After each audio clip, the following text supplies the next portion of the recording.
Hey everyone, in today's video I'll be showing you guys how to do a DIY custom resin curing box. This resin curing box has many other different purposes, but I mainly use this one because I live in a colder climate and knowing that if I deal with resin I have to keep it a certain room temperature. So this allows me to do so, and here are some of the few things you will need. You will need a digital thermometer, painter's tape, measuring tape, a box cutter, Scotch packing tape, double-sided foam mounting tape, a cardboard box which you can get from Home Depot or Lowe's in any size that you want, reflective insulation, and the last thing you want to make sure you have is a heating lamp and a heating bulb. I'll go ahead and put on the side that the different measurements for the different size watt bulbs. For this size box, a 75 watt bulb was good for me, especially from that distance because it gave off the room temperature I needed in order for me to cure the resin. So in the top right corner, I have the measurements for the distance of the bulb and how much heat it will emit. So our first step will be to fold the box up. When you fold the box up, it doesn't matter how you do it. Obviously I started from the top and then I'm gonna flip it to the bottom and do it that way, not paying attention. I had it upside down, but it worked out because it allowed me to be able to fold the bottom without the top giving me any issues or bending the top at all. You want to make sure that you use the packing tape to close off or seal off any open seals to prevent any dust or pet dander or pet hair to get inside to your curing resin. So next we will be drawing the line for the door. Make sure you leave an inch from the top and an inch from the bottom, just to give it some space and to not make the frame so weak. As you see, I made the mistake of cutting it up too high, and that's why I'm telling you guys now, just make sure give it some space from the top. I'll say about an inch or so. And as you see at the bottom, you want to make sure you cut in a little bit deeper than that so you'll be able to fold the box down, because that allows the box to have a little bit of breakaway to fold down when you're using it as a door opening. And as you see, it's not straight, and that's totally fine if it's not straight. Not everybody's perfect, and I'm not perfect, and I'm not going to try to hide that at all. So definitely just make sure you leave some weight, and as you see, I broke it because I didn't cut it properly, but make sure you do that. Next, we will be measuring the two short sides of the box. As you see on the side of the box, it gives you the width and the height. So the shortest width is for the side and the height is for top and down. So I'm cutting out the insulation and I'm measuring it by the 12 by 12. Make sure you have your measuring tape, make sure you have a marker to mark it, and your box cutter cuts the insulation. I will recommend that you guys use like a surface or a hard surface with cutting. I don't suggest you guys cutting on your carpet. But as you see, I cut the insulation and now I'm fitting the pieces, and now that I know it works, I'm just going to cut around the insulation I already have instead of having the measuring cut again. So now I'll be cutting out the long side of the cardboard, which is 16 by 12.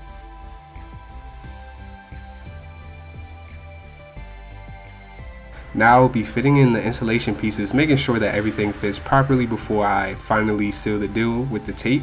Also, you can use any other type of adhesive or glue to stick the cardboard and insulation together. You can use super glue, hot glue, any kind of double-sided tape. I prefer this because it was cheap and expensive and it does the job.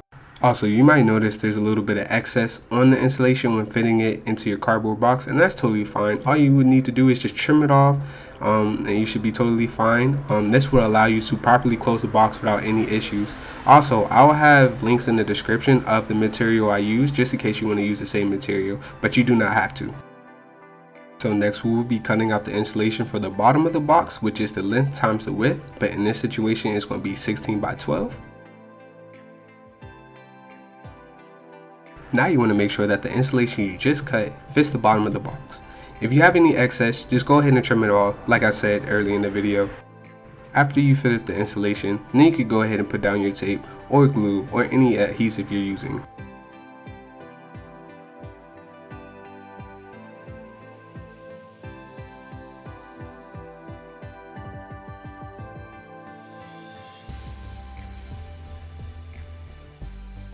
After fitting all the insulation inside the box, go ahead and get your lamp and draw a circle around it so you can go ahead and measure and cut the top of your box.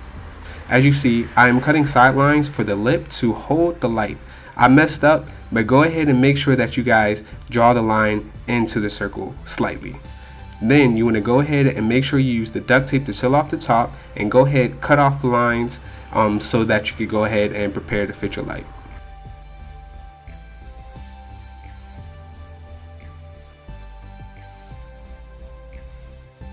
Now you want to go ahead and draw another circle around your lamp in order for it to create up space so the light can go through and cure your resin.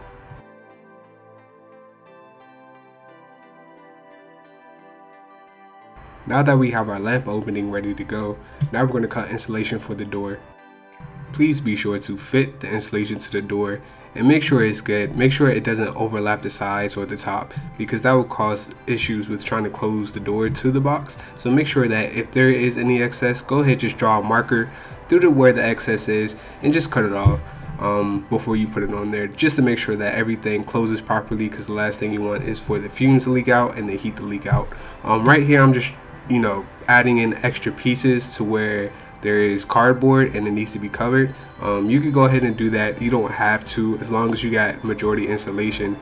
So next you're going to want to cut the insulation for the top part of the box. So this part of the box is where your light is going to go through. So with the opening that you created with your box, just draw a marker of the radius or the diameter of it, and off camera, or I did it off camera, just cut it out and make sure it fits properly before you put it down. So now we're back to the lamp. I realized that the hole was too big and that the lamp would fall through, so I just used some of the pieces that I cut off to use it as an extra lip.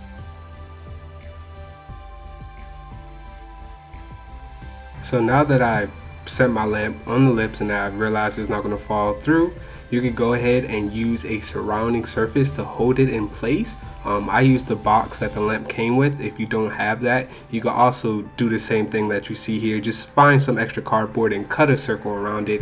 What I'm doing now is I'm using painter's tape to hold it in place so that it won't slide around or mess up or anything like that. Lastly, we will be putting the digital thermometer in the box. So basically this will help you determine the temperature of the box, so you know whether if you need to turn the light on or turn the light off. So basically you just poke a hole through it, and with the installation it was able to pierce it without any problems. Of course, be gentle with it, you don't want to break it. And I do suggest you guys using a digital thermometer. Instant read it gives you a better reading and it's a lot faster than the temperature gauge one. So here's the final product. I hope this video was very helpful for you all, and understand this is a custom DIY box, so if it doesn't come out 100% like mine, that's totally fine. You don't have to use the exact materials I use, but you can use them as a blueprint and pivot from there on what you want to use. Hopefully you enjoyed this video, and hopefully you enjoy your cure box. Also, I'll give a link of this new device I'm using that will allow me to self-maintain the box without having to manually turn the light on and off. Thank you everyone for watching my video. If you like this video, please give me a thumbs up, and if you want to see more videos that I'll post in the future, feel free to subscribe, and also follow me on Instagram at Resin Curing. I would really appreciate it, and have a wonderful day.